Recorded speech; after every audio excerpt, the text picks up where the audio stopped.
Samedi matin, la médiathèque du Cygne de Brouckère a été un lieu de rendez-vous privilégié de gens qui aiment l'univers des livres. Y était consacrée une enfant du pays qui, malgré son pseudonyme d'auteur, n'a finalement trompé personne sur sa réelle identité. La brouckerquoise Alban Pagrinem dédicacée son premier roman, Pas d'ombre sans lumière.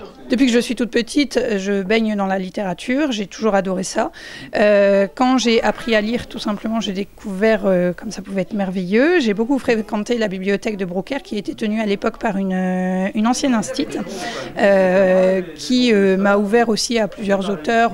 Et puis j'écrivais toujours des carnets. Et peu à peu, en fait, il y a des personnages qui sont nés jusqu'à la rencontre avec un grand monsieur corse qui un jour m'a dit « Mais enfin, je ne comprends pas. Pourquoi tu n'as pas écrit un roman? Il faut absolument que tu écrives un roman, comme si c'était la chose la plus simple du monde finalement. » Mais ce n'était pas le cas. Du coup, j'ai commencé à reprendre ces carnets, à créer une histoire, à créer un rythme, à me laisser porter par les personnages, et Pas d'ombre sans lumière est né.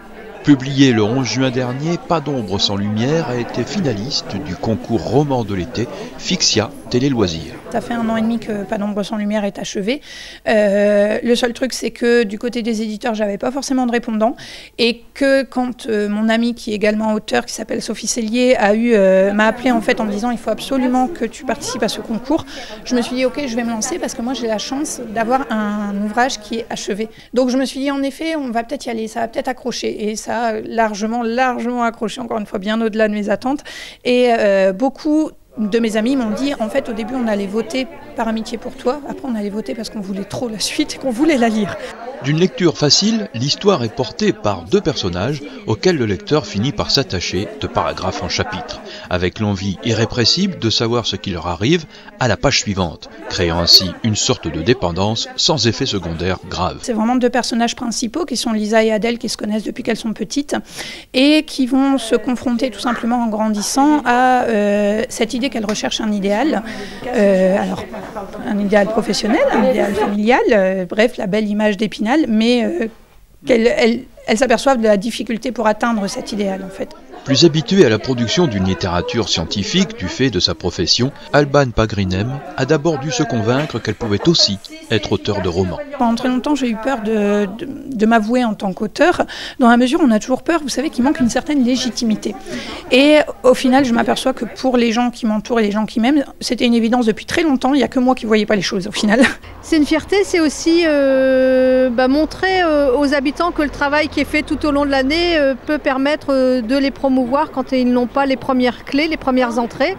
Et là, c'est ce qui arrive avec Dorothée, puisqu'elle s'étonne des liens qu'il peut y avoir. Et en fait, un lien en entraîne un autre. Ça me fait vraiment plaisir d'avoir autant de soutien. D'autant plus que, certes, c'est un soutien amical, familial, mais en plus, les gens me disent qu'ils aiment le livre. C'est encore mieux parce que ça veut dire que j'apporte un tout petit peu de bonheur aux gens à un moment. Et ça, c'est fabuleux.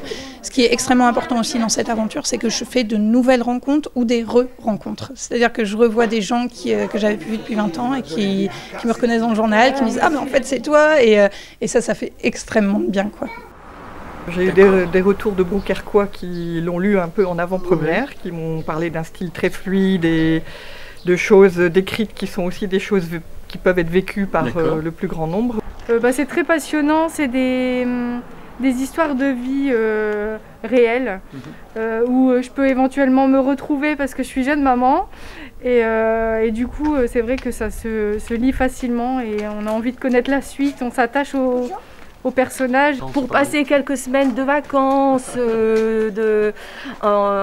tranquille, peinard, dans son coin, avec un bon bouquin, je le recommande. Je recommande le livre, il faut absolument l'avoir pour cet été. Ça se lit super facilement et voilà, on s'évade et c'est chouette. Durant toute la matinée, Alban Pagrinem a été incité par les lecteurs à imaginer une suite à ce premier roman, mais la jeune auteure a déjà autre chose en tête. Une suite concernant Lisa et Adèle, je ne sais pas, j'écarte pas l'idée, mais pour l'instant, c'est des personnages que je veux laisser vivre ailleurs. J'ai envie de m'accaparer d'autres personnages qui m'appellent déjà et qui eux aussi ont envie de vivre tout simplement avec leurs douleurs, leurs difficultés, leurs obstacles, mais aussi leurs joies. J'ai d'autres projets, c'est clair, maintenant c'est une question uniquement de temps. Alban Pagrinem démontre, s'il le fallait encore, que la ville n'est pas la seule productrice de culture. Le monde rural peut être un terreau tout aussi fertile. La culture n'est pas un luxe urbain. Voilà, on peut faire de très belles choses selon là où on est et en campagne forcément. Samedi matin, à Brokerck, les amis des livres ont salué l'une des leurs, Alban Pegrinem, devenue auteure de romans, et au grand étonnement de l'intéressé, ce n'est qu'un début. Je pensais qu'avec la publication, j'arrivais à la fin d'une aventure, mais en fait non, c'était vraiment que le début, quoi.